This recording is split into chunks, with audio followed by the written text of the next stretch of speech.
This week in Hey the Parents, we're talking about boredom or the lack of it. Kids today have more to do than ever. Sports, activities, screens, constant entertainment, yet somehow they're still bored. So, what changed? Are we overscheduling our kids, or are we just uncomfortable with letting them sit with themselves? We're diving into what boredom used to look like, why it actually matters, and whether learning to be alone with your thoughts might be one of the most important skills we can give our kids. Because in Hey the Parents, it's an honest discussion about raising kids. I'm Michael Heit. I'm SaraD. And I'm Mike Levine. Kids don't come with a handbook, so we need your help. Where do babies come from? Where do you think they come from? Is this a kissing book? Mama! Mama! What? Hi. I learned it by watching you. There are no rules in this house. I'm not like a regular mom. I'm a cool mom. We sent them to the best boarding schools. We hired the best nannies. We did everything right. Hey, Mom! The meatloaf! No drinking, no drugs, no kissing, no tattoos, no piercings, no ritual animal slaughters of any kind. Together, we can rule the galaxy as father and son. This is Hey Other Parents, an honest, messy, imperfect show for raising kids. Hey, welcome back. It's us again. Hey there. What's up? What's up? What's up, friendos? Hey, post Easter. Hey, post middle of Passover. What's going on, friendos? Too much wine. That's what's going on in my head.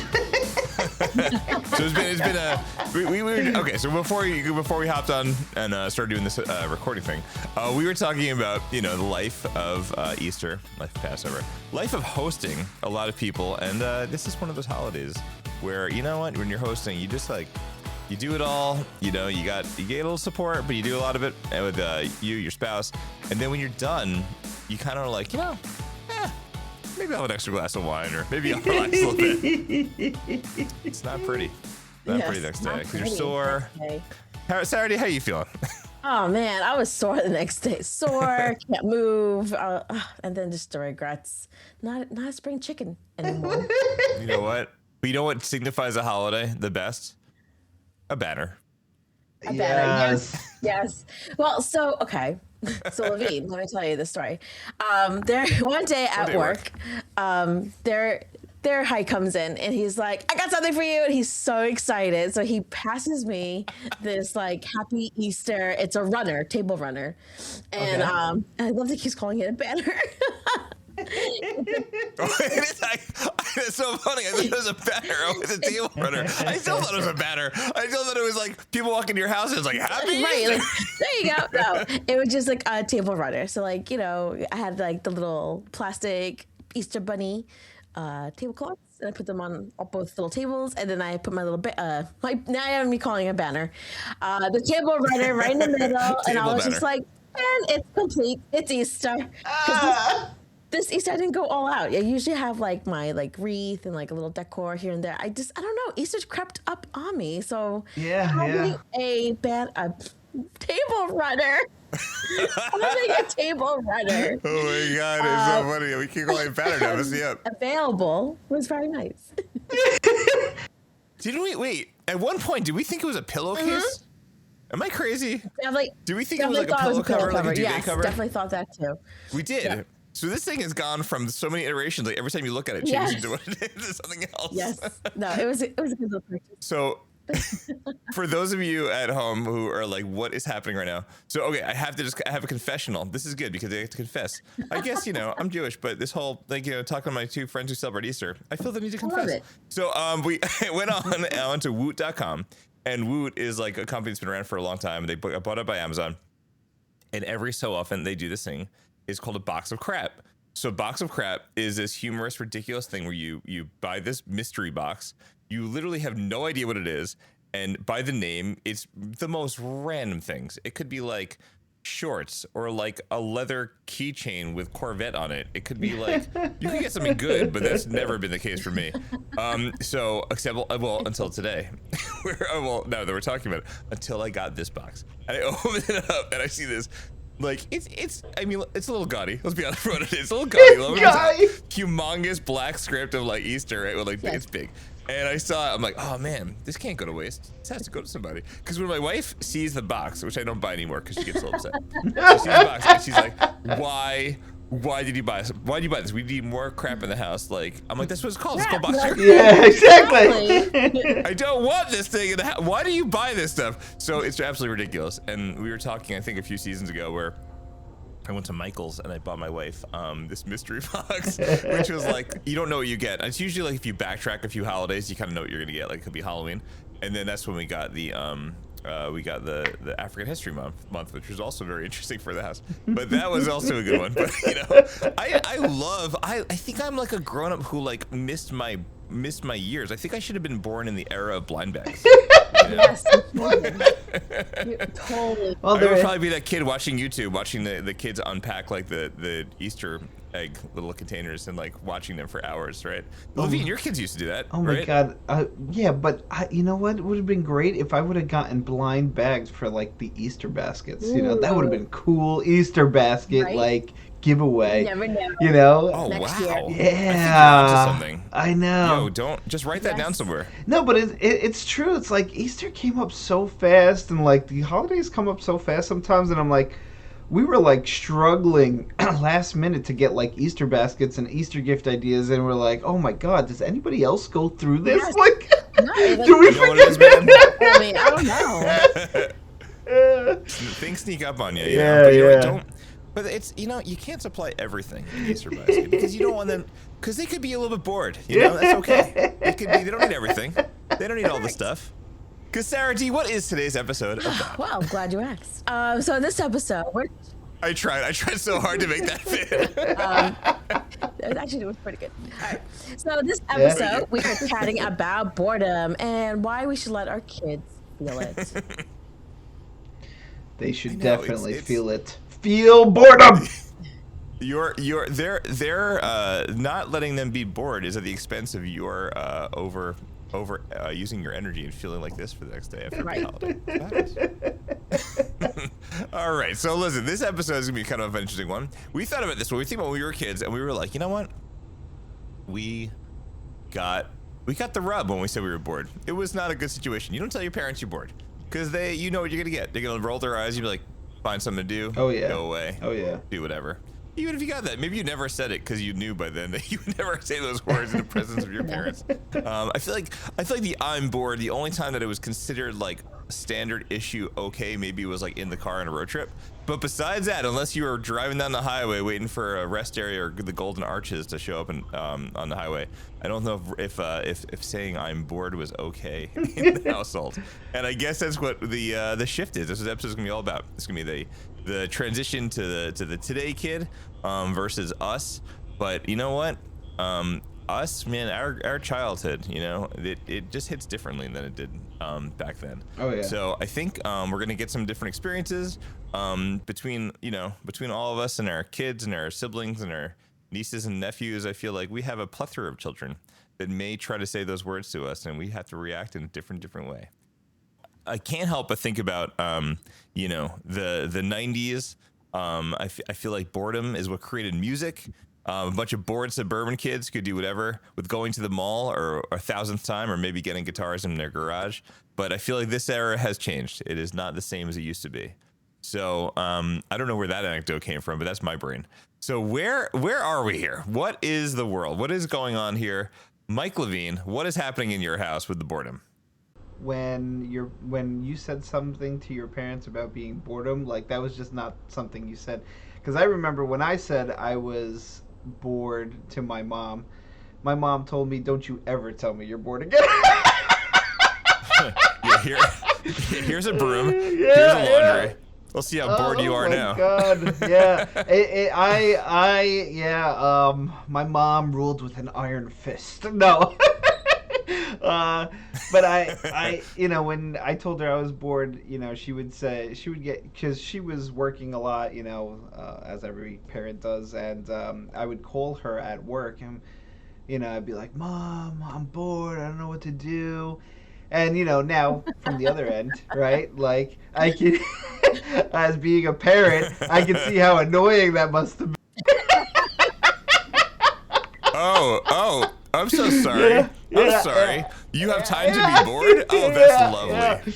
I'm So, sorry. she would tell me, don't you ever be bored. Don't you ever tell me you're bored again. And, she's right to a regard. Like, I have so many, as kids, we have so many things that we could do, but we just don't realize, and even now, like, kids nowadays, I think have more than what we did when we were younger, And, just the iPad alone, right? You have your kid messengers, you have your videos, you have your like we didn't have iPads growing up, and there's just so many things you could do, and it's crazy how my kids will still come to me and Dad, I'm bored. I'm like, and then sometimes I see myself using the iron fist method. Right. And I'm like, don't you ever tell me you're bored, come on, but Do you have your kids try to like call you, like pretend like you're in the room, like pretend you're calling me, I'm at work, let's workshop this, and then they call you from the kitchen, you're like ring. Hi Lucas, hi Ellie, what's happening? Oh, you're bored, let me tell you a story. I don't know where we became like the cruise director for them all the time, Oh my god, what a great way to put it. It's like, when they were younger, they're like, I'm bored. What do I do? What's today's schedule like? And I'd be like, okay, like you have to have things like planned and like, and sometimes I would say to them like, oh, okay. And like, what we're gonna do next? I'm like, I don't know. We're just gonna chill. What we're gonna do when we chill? I'm like, chill. Like you do your thing and I do my thing, like. I love that you just put that. A cruise director. Yes. Wow, you're so right. You're like, this is embarkation day. Yes. We're going to start at 9:30. You're going to come down with your safety video. Then the buffet is going to be open. You're right. It feels like a freaking cruise director. Yes. You're so right. And why? To be honest with you, I know you're awesome. Both awesome. Neither of you have the credentials to be cruise directors. No offense. No. And we shouldn't be. No. I know I'm not. I don't want to be a cruise director. I don't want the credentials, all right? Right. Just figure it out. Just I don't figure want it it. out. And don't you ever tell me you're bored again. Don't you ever. Right. Listen, you have to understand, though, Mike Levine, that means your kids can no longer call you El Capitan. Oh. I don't know why I'm the captain. I just don't want to be the cruise director. Like, Right. Oh, that's pretty good. That's true. I guess a cruise director and the captain are different jobs. This is the thing. All right. So I know the obvious thing, like the elephant in the room, the obvious thing, which I think I'm going to go to. And I think this is probably true. This is maybe 90% of it. I don't know. Like on demand stuff obviously changed the whole landscape of media for everyone.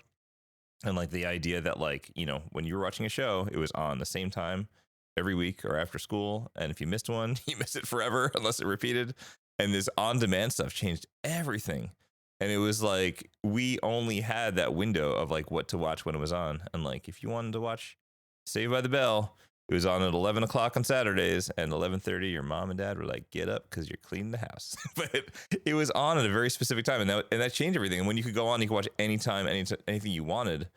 I mean, obviously, parents, you're listening. For us, pay-per-view was so expensive that you weren't using that all the time.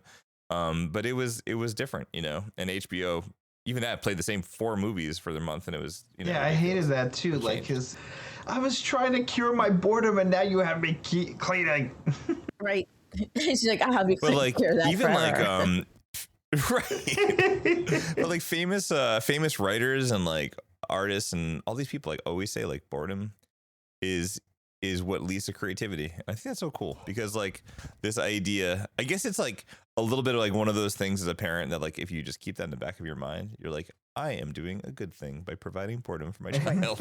Self-sufficiency, Well, yeah, because it's like it's necessary, like when you're moving or you're bored or you're stuck in the car or you're a passenger and you're staring out the window watching the rest stops go by and the exits, and you're now 4 hours from wherever you're driving, and as a kid, and you're just like out of your skull, and maybe you used up all your entertainment, and now you just have like a empty notebook and a pencil.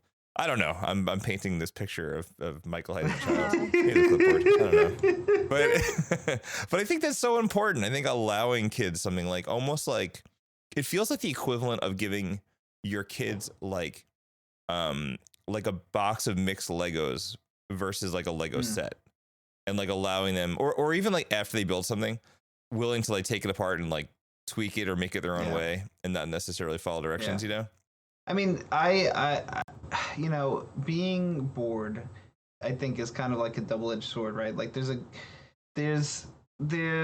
good to it, there's a bad to it. You know, the good, when I was younger, you know, when I was bored with my brothers, we would create these awesome games. Like we'd take like our karate belts and we'd make like a swing, and you know, it was like, I don't know, it's just like super fun. But also it can be dangerous, like, you know, I was just gonna say there's a record of all your games in the emergency room. It's fantastic. Exactly. Like we put our youngest brother in a go-kart and we, you know, threw him into the wall or something like that. Like it was, you know, it can be, you know, three boys when you're young boys, and bored, yeah, exactly. can be dangerous, you know? So it's like, you know, it's a good thing and a bad thing. I don't know where to go with that. Driving cars into walls. That's wild. That's not where I thought the show notes were going to take us. Good memories. No, but these are all things that we did when we were bored, you know? Yeah, like that's the same thing. Like my brother and I, like when we were bored, we would be like in our like basement. That was like our play area, and we would just like, I don't know, we would just create different things and like different storylines that we had going on. I lost, you know, like that's when my Ken dolls lost our heads usually, you know. So it seems to be a problem. Yeah. With the boys. You know, or if a bunch of you were bored, like in the neighborhood, and you were playing together, then it was like games were made up and stuff like that. Like it was a good time, you know, like to be bored because everyone was bored together at some point. I don't know, the difference, I guess, when I was younger, when we were younger, is that we went outside more. I feel like, and I lived in a community where it was like a cul-de-sac, and when we were bored, we just went outside, and there was like, it was like from the movie Sandlot, where there was like all the kids were the same age, around the same age, from 5 different houses. We went outside, one person saw another person outside, and everybody just came out, and we all just like played outside in the cul-de-sac. It was really, really cool, you know? And I don't know, I just don't know if that's like a thing now anymore, you know? Like, hey, your buddies are outside, why don't you go play, you know? Oh my God, like my parents would be like, my mom would force me outside, be like, all right, you're inside long enough with your friends, and she would like force like whoever was over for the play date and me outside. Like we were like, you know, like Exodus. You know? Like, I would be so mad. I'm like, don't make us go outside. What are you doing? Like, you know, nothing to do. And then I'm sure my friend was probably like, wow, your parents are great. Your mom. And like, we'd just be like, she'd like close the door and push me outside. I'm like, Ma, I love you. She like locked door behind you. She's like, poof. I know.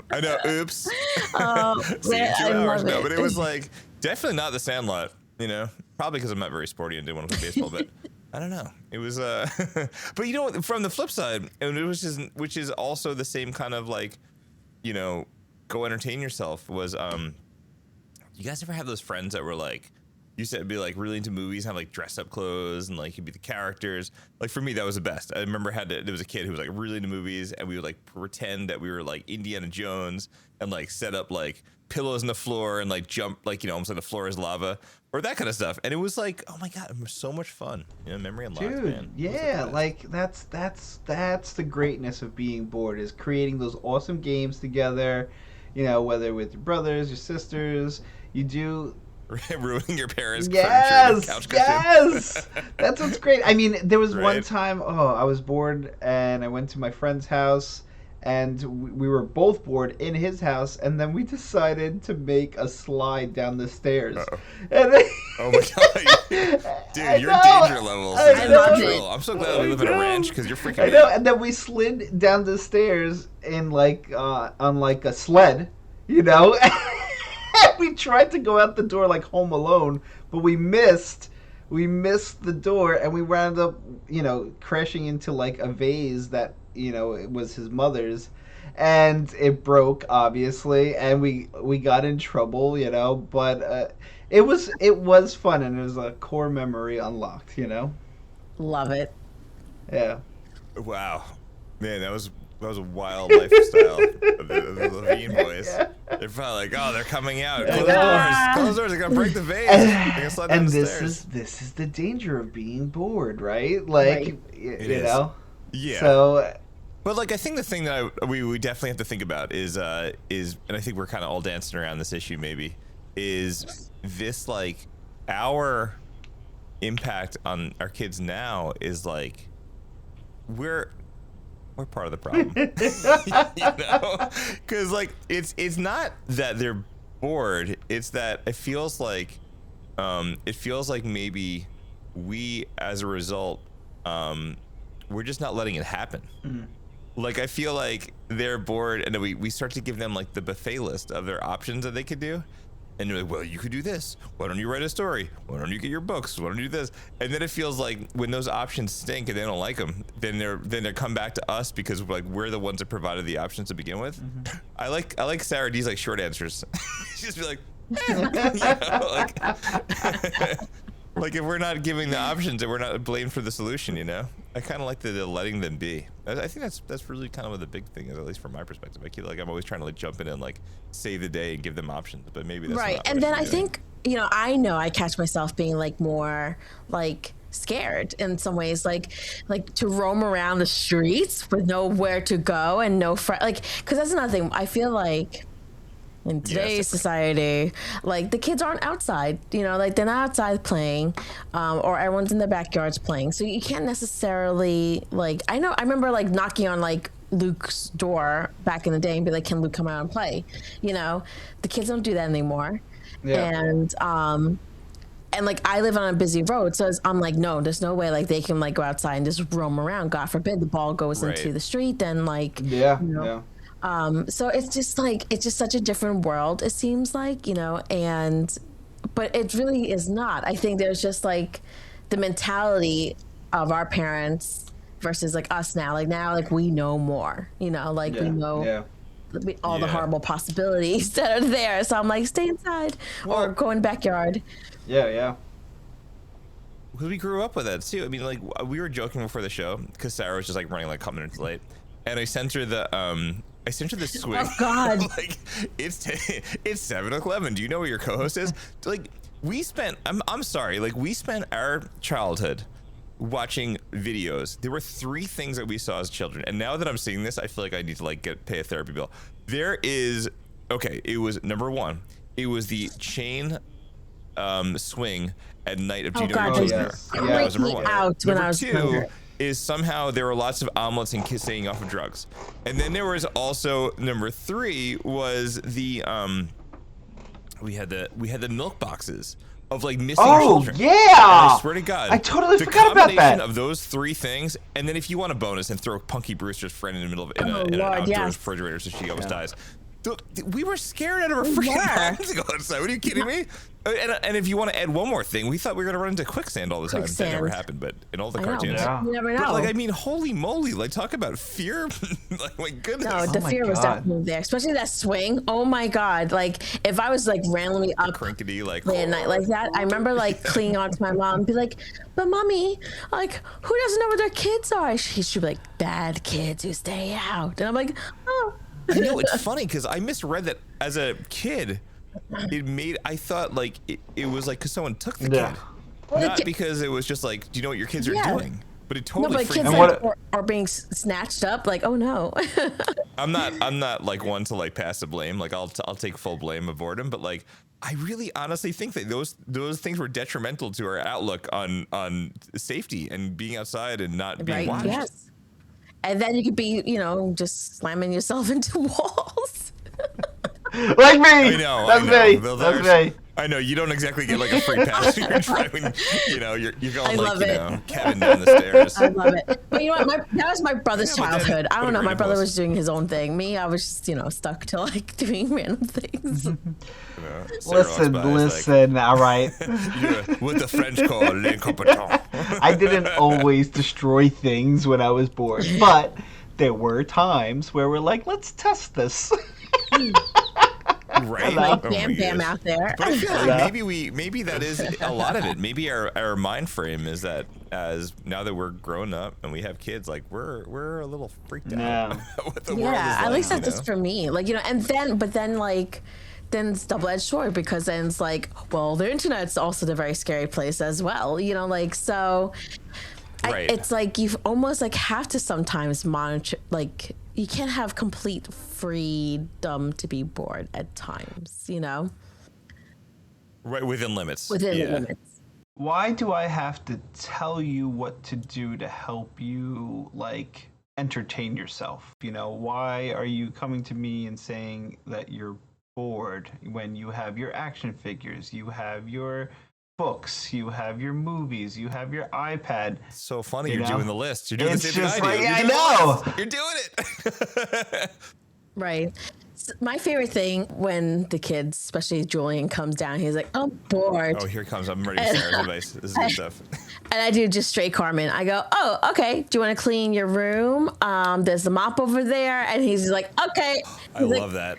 I don't go through the list. Oh, He- I have so many things He I could just be doing like, right now. he's like, Sorry. oh, he's like, you know what? Look at that. I got stuff to do. I'm like, oh, I'm not bored all suddenly, huh? That's great. That's what I do. I suggest the boring stuff because you know what? Then also magically they disappear and they've, you know, created some Roblox world of like a beautiful house. You know. In this house, the parents don't make Exactly. I'm like, wow, your Roblox character's room is so clean, you know? Oh, that's so funny. The guy's like, it's like a strongman simulator, just dragging refrigerators across What the was it lawn. when I was younger with Sophia and Julian? We used to play like Roblox together, and like I don't know if you guys know about Roblox. Like, so there's Bloxburg, and they would like create houses, and Julian would like want Sophia to create the houses. And there are times that Sophia would be showing me the rooms. She's like, "Oh, and there's Julian's room in the basement," and I'm like, he's like, because he's like, I'll always be living with Sophia. And I'm like, aw. Oh, no. And like, they thought it was cute, and you're just like, yep. And Sophia's like, yep, I always make him a room in my houses because I guess he'll be living with me. Even at the age of like, I know, but like, I like how he 9. went from like in your main level of your house down to the basement. Even at the age of 9, she just knew. And then like, what would really make me laugh, like totally side like story, is that Julian's character sometimes would have like the little green fog around him because he wasn't washed. Really? Yes. And Sophia would be like, ew, your character needs to get clean before he comes in here. Wait, was that something that she would click No, off? like, he was neglecting his character. Wow. So he was just like letting his character walk around in like the like virtual world, just smelly and whatnot. Oh man, I feel like he would let his Tamagotchi die if he had that back in the day. A pet would just be like, man, I'm covered like, in- Juju. I was like, how are you dirty Yeah. and your character dirty? Like, someone's got to be character today. I need a new Tamagotchi toy. Mine died. Good times, but yes. So like, but when they're not bored, they could do wonderful things together. And I think, like, our sense of boredom would be like, go outside, slam through walls, build a fort. You know, like do something creative outside. And I think for them, their boredom also too looks different than ours. Like where it's like it's on the internet. Like, you know, like it is because like when you think about it, like some of these kids like or these YouTubers or these like SoundCloud artists, they're bored. They're just doing their boredom like by creating music, you know?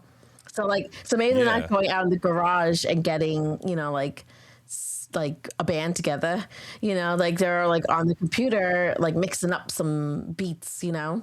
Right, their creativity comes in the form of like content creation online now, you know. Yes. And I don't know, which is kind of weird to me too, you know. Yes. I don't know. You're doing it right now. Well, we're grown adults. Yeah, it's different. True. It's different, and Your we're not choice, your choice, bored. no We matter. choose, all right, to create this. You know, we're just not It's like randomly therapy. Creating This is this. better. I know. We get to go upstairs and see our family, and we feel better. We feel more calm. But I feel like that's something that's like so strange because it feels like not. So like, okay, so like let's say we flip the script, right? Let's say we try to get our kids to be like to see the value in being bored, to see the value in free time. It does feel like it's not the norm, and it feels like, you know, like other kids aren't doing it. So it seems like, you know, their friends are busy doing whatever. They're like they're always looking over their shoulder, whatever other people are doing. And I think it's like sort of important to like have that experience sometimes maybe with another kid, Right. you know?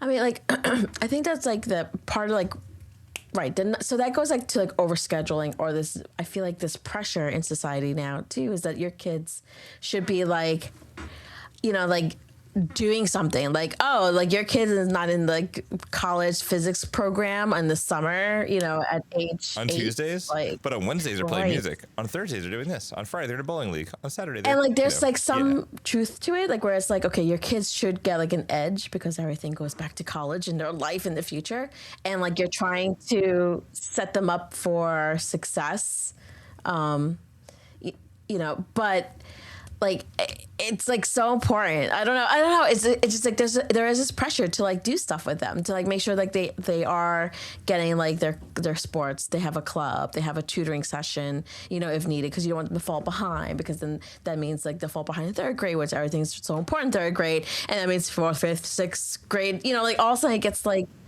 it snowballs into like so many other things, you know. You feel the sense of guilt also as a parent, because you're like, but like it's almost like I feel like what you're saying, it almost feels like there was like a prereq for an activity, and if they miss it, they can't do it, or they're gonna always be like at the wrong level. Right. Like we feel that with music sometimes, because like with music, my son, who's like my oldest, who's like really into music, like there's like a little bit of pacing that goes on, and like, you know, it would never. If you live in New York, it's NISMA. If you live in other states, it's something else. But there's like a scoring level, and like the different levels is like a harder piece that you play in front of a judge. So like it goes from like 1 to 6. So like once you get to 6, then it's almost like it's almost like your black belt. Like you get to level 6, you perform in front of a judge, you get a score, whatever it is. But like that's when like the real serious stuff actually starts, which is so strange. Yeah. Like that is like your number and your score that you get on your NISMA piece is like your gateway to doing other musical things. So if you don't get a really high score at the max level, then you're sort of like, you're cut out. Like that was your one audition. So the kids put like this immense pressure on that. And then as a parent, you're sort of like, oh man, did I start them too late? Right. And then you're like, what am I, insane? The kid's like in 3rd grade. What am I doing? But it also feels that way, because then you look around and you're like, oh, snap. I guess if they really want to take this seriously, then they're in catch-up mode because they didn't start playing, you know, at that age, and then now they have to hit this number before they get to high school, because you know what I mean, whatever, blah blah blah. But it's like that's like just a little microcosm of like everything else I think you're kind of saying, because it's like every sport or activity or hobby, you know, seems to have some degree where like, I mean, yeah, we look at around at work. There's people that we work with that like their kids are on like travel teams, and they're like traveling to like, you know, we're in New York. They're traveling to like Connecticut, New Jersey, Philly, and they're like going in the middle of the week. And I'm like, oh my God. Right. Like, even from like, when you're an outsider looking in, you're like, yo, that's intense. And like everything feels like different degrees of intense. So it's easier to like look at the most intense and be like, mine's not that intense, but it still probably is too. But it feels like as you get sort of like sucked down the rabbit hole, and then I guess you don't really realize to what degree you're doing it for. And like the thing too is your kid really even enjoying those things anymore? And that's the ultimate question. I think like some kids are, you know, and I think some kids, I don't know, maybe they feel pressured, or I have no clue, you know, like, but I can't imagine. Yeah, I don't know. I just think, so that's like where I think too, Gene and I, when we first had the kids, it was like he definitely felt the pressure of like the kids should be like doing an amazing million things when they're younger. You know, and I was kind of like, I want them to do those things, but like maybe they don't do all of them at once, you know? And, you know, and because he's coming from a place that like, you know, we didn't have as much. So we want to make sure that they get the full life experience that we didn't get, you know? Yeah. And so I think that's like, that was like a big conversation that we had to have. It was like, okay, so like, yes, like those people are doing that, but like, we know, like we have 2 kids, or I want to spend the time with the children, or like, so it was like balancing between like what was scheduling, and then like doing nothing, you know? So I think we found a good place for our kids, you know? So like, Sarah, you were saying like this thing that I was kind of like thinking about, and when you have kids, I feel like maybe it comes later, but like you say to yourself, like, I want my kids to have the experiences that we didn't have, or like I want them to experience things. But then at some point it stops turning into like this idea of like offering them experiences into this like nervous energy of like giving them a leg up. Yes. And I don't know like I don't really think that they seem to coincide at the same time. I think that they kind of, one gets handed off to the other. I don't remember having kids and having that thought of like, yo, we better, although maybe with reading and stuff, maybe I always felt reading that was an important thing for me, but it wasn't competitive in a way. It wasn't like a thing where like my kid better read before other kids. It was more of like the nervous energy as a parent of like trying to set them up for success, like for kindergarten. But I do feel that there was definitely an innocent time as parents when we were having kids of like, this is just to have the experience or like have the thing that we didn't have or like to try things out. Or maybe even like things that were like very like gender specific of like, you know, they could take an art class, they could do things, that's cool, you know. But then like as they start to get closer to middle school and high school, then you're like, oh crap, like did I do the right thing by not pushing them or things like that? Can we have it both ways? Or is it really that we started out with like as parents with like this idea of offering our kids experiences, and then at some point it switched over to this fear of them growing up and like getting into college and that stuff, where we were trying to like catch up and we were doing things for different reasons? But I don't know. How do you guys feel about that? Maybe start with Sarah. Yeah, I think it's again, just I think just balancing everything, because you know you want the kids to have all these really awesome experiences, because I definitely know me growing up, I didn't get to have some experiences, and like, oh my god, poor me. But like you want the kids to have things, you know, to make them more cultured, to make them more aware, to make them, you know, like. And now studies show that their brains are so much like sponges. And, you know, I don't know if that study was out, you know, when our parents were raising us, you know, or maybe it was like news. Well, if it was our parents. Right. Like, they just like, nope. Don't. Yep. They're like, whatever. But, you know, like, so now we know these things. So now we know better. So we try to do better, you know, and I feel like it's just trying to find the balance that's good for your family, you know, in terms of overscheduling, how much boredom, you know, are you allowing in your house, and like those opportunities, you know, because there definitely is something there as well. Like, I feel like our family, like growing up, like we could have made the best 7-Eleven commercial ever made, because there could have been a montage of little Michael Heit crying at like soccer, basketball, and baseball. And it all ending with like just surfing. Like, wash away those tears. I love it. You know, but like that is so someone. If that's you're a where marketing exec and you need 3 knuckleheads to be in your commercial, right here. But the thing is like it feels like that feeling felt like it was forced upon me as a kid. Like that, like you have to try this sport, you have to try that sport, you have to try this one. You know, get your trophy because you participated. You know, and it was like. I get it. I get this idea, but then we as parents, we tried to do some of that too. I know this episode's not about over scheduling, but I guess it kind of fits. And we did. Our kids, as it turns out, we're not soccer kids either. Our kids like Slurpees as well. But like, you know, there was that feeling, and we've talked about it like a few seasons ago. And like, you know, remember Jake was like, I'm not doing this, so he would like go, and then like, you know. Whatever. He would go, and then I'd be like, you're just sitting on the sidelines supporting your team. I don't care if you play or not. And he's supporting his team that wasn't really a team. It was just like a practice thing. So it was like, you know, this idea of like we're seeing things through, which is different. But like, yeah, no, I get it. Like there's this feeling of like trying to throw your kids into things to try it out. But I don't know. I guess it's not as simple as just like dividing it up between like the need to like have a great high school transcript and having like these experiences. But I guess maybe what I'm thinking about as a parent, and maybe Mike Levine, maybe you could jump in, is like, do you stop offering your kids experiences that you know aren't going to be the things that helps them stand out? Like, is it still okay to throw in a couple things that they don't necessarily, they're just gonna be fun? Like if they want to try out something random, it's something totally different that you're like, I mean, you know, whatever. Like I've seen you sing, it's beautiful, but you're not going to American Idol. Like, do you still allot the time for them to do those rando things? I think I do, because you know what it is?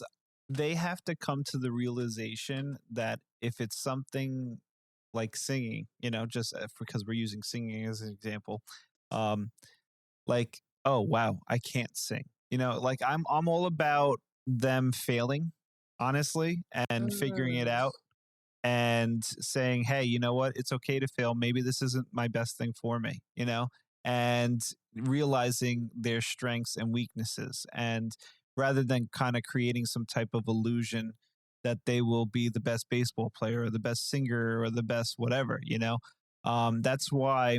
And I give a lot of ownership to them too, with sports. My son couldn't really figure out which sport he wanted to do. And then, he gave up on a sport, and then he came back to us. He's like, hey, I want to try the sport again. And we're like, wait, we went through this. We put you in this sport. Right. You said you didn't like it. You said you didn't like it. You said you don't want to go back, and now you're coming to us, and now mommy and daddy have to pay more money again for the sport again. And he's like, no, Dad, I really want to do it again. I know I said all that, but like, I want to go at it again. And I think that all came about because I gave him, ownership rather than me telling him, you know what, you don't like sports. You don't want to do that sport. You're just not going to do it anymore. You know what I mean? Right. That makes a big difference to kind of go around to try a bunch of things out and then come back to it and make that decision and have his own opinion. I think that's pretty cool. It could be for everything. It doesn't have to be for sports. It could be for just doing art club or whatever. It could be anything. I think a big part is just them realizing, hey, you know what, this isn't something I like, and I tried it, and if I fail at it, that's okay. Right. Or for them to realize maybe the things that bring you joy. Yeah, to bring you joy. And then also them, like your son, to realize like maybe I was a little too rash in my decision to ditch it, right. And right. come to a realization because they're bored.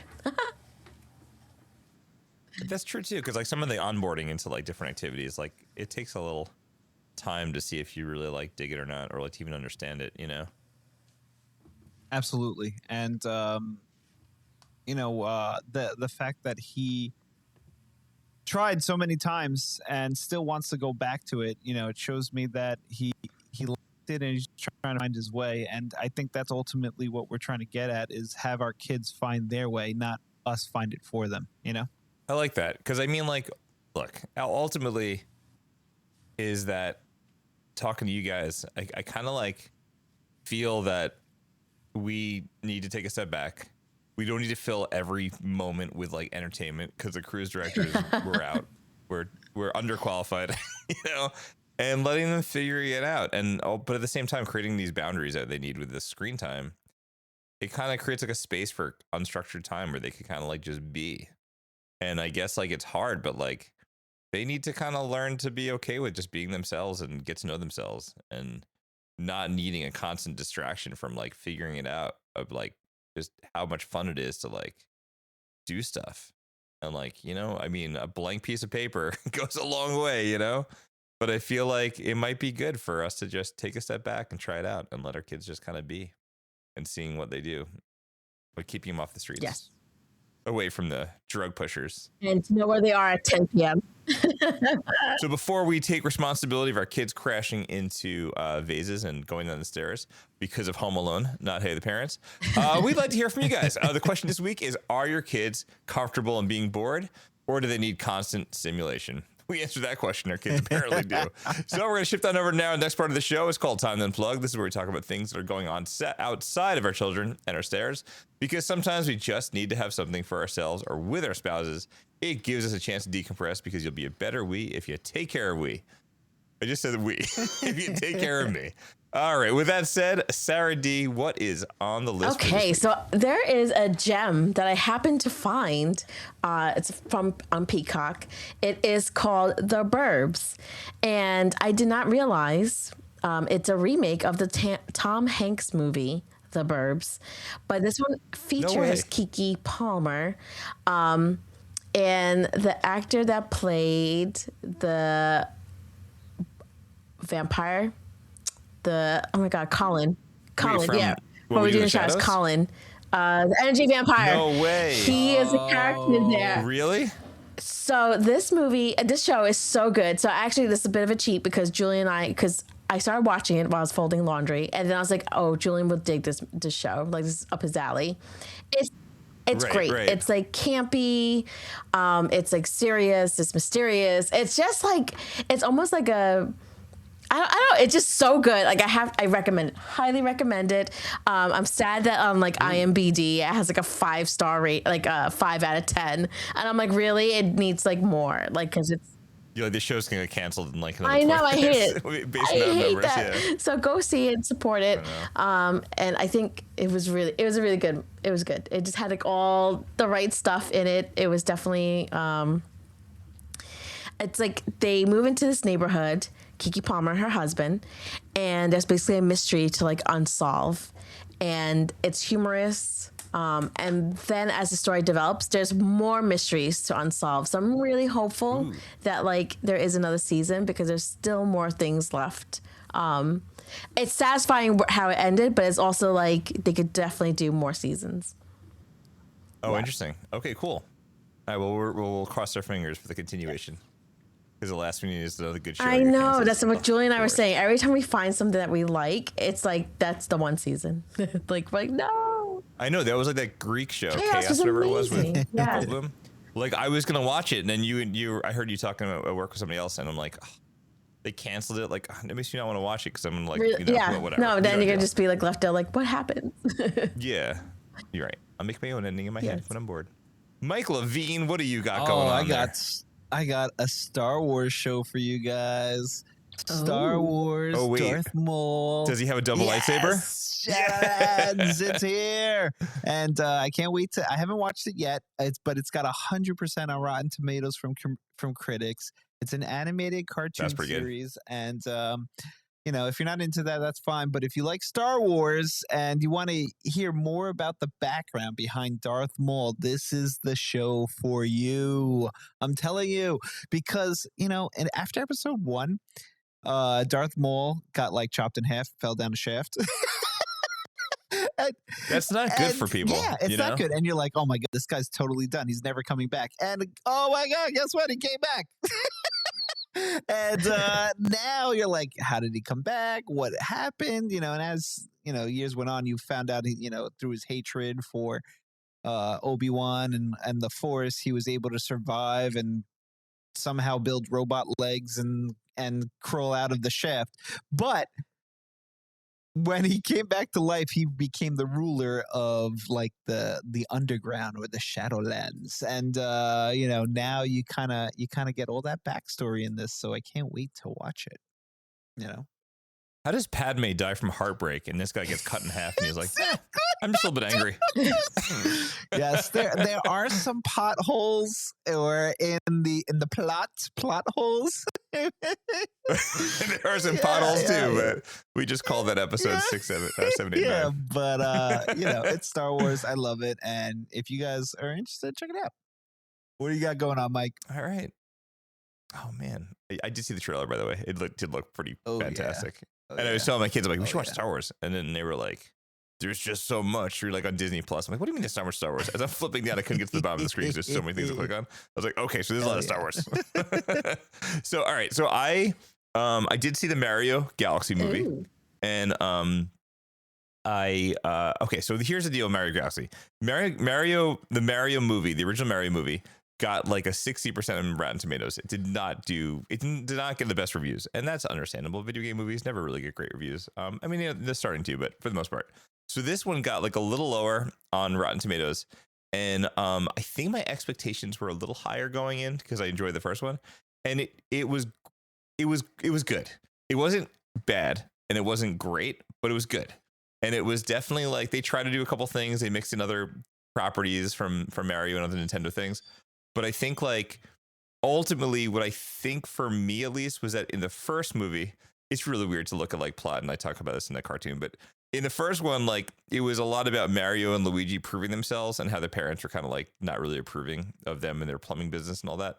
And then in the second movie, there really wasn't any of that kind of stuff. It was more about Bowser and his relationship with his family and his kids and stuff. So like it didn't hit the same exact kind of way, but I think it was definitely enjoyable. So 1 was a little bit more of a plot, and 2 was a little bit more of like a May movie. But I think that if you're going to be into Nintendo stuff and watch movies, you can't go anywhere else. So this is what you're gonna get. But I enjoyed it. It was fun. It was definitely like an extra butter popcorn situation. Nice. Heck yeah. So Mario, pretty wild. And also, side note, if you're into Nintendo and you're into video games, they legitimately had Star Fox in there, which is really weird because that is not a Mario guy. That is a Nintendo guy. So I feel like Mario is kind of dipping their feet into the idea of expanding out and making like the Nintendo metaverse. And I really honestly think that like this was like their little cameo toe dipping into the waters. Yeah, I kind of wouldn't be surprised if we start to see like a Donkey Kong movie, another movie, and then it becomes like the Avengers where they all come together for Smash Brothers. Oh my God, that would be amazing. But I know, but I feel like it sort of kind of feels like that. It's like almost like one helps Universal Studios parks out, the other one helps the movies. I don't know. I can't help but think that they're going to be trying to like expand, and I don't know if that's a good thing, but it's a thing, and I'm enjoying it. But check it out. Get some popcorn. Get a candy. Get a very large refillable soda. Get a popcorn. All right. Well, I think we're just about out of time on this episode of Hey the Parents. We had a little fun hanging out, talking about cruise directorship, Easter runners, and also about kids being bored. Let's take a moment to thank our kids. I guess we could. Thank our listeners and our supporters for donating to the show. If you want to help support the show so we can keep making shows like this one, I almost said keep making mistakes like this one, but that's what I'm doing. Keep making shows like this one. We have a link to donate in the show notes.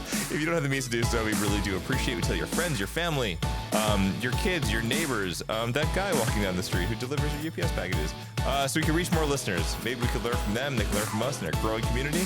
If you get a chance, please leave us a review on Apple Podcasts or Spotify. We can't wait to explore this parenting thing again with you next week on Hey the Parent, because every week it's an honest discussion about raising kids. Don't forget to hug your kids and charge those Chromebooks. That's going to do it for me, for Mike, and for Sarah, and we'll see you next time. Bye. Hey the Parents produced by Mike Levine, SaraD and me, Michael Heit. I edit, mix our show. Our intro voice recording was done by the one and only Coltrane. If you like our show, we hope you consider going to the show notes and help support the podcast. Check the show notes for social media information and contacts. And we look forward to seeing you next time, dear listener. Dear listener.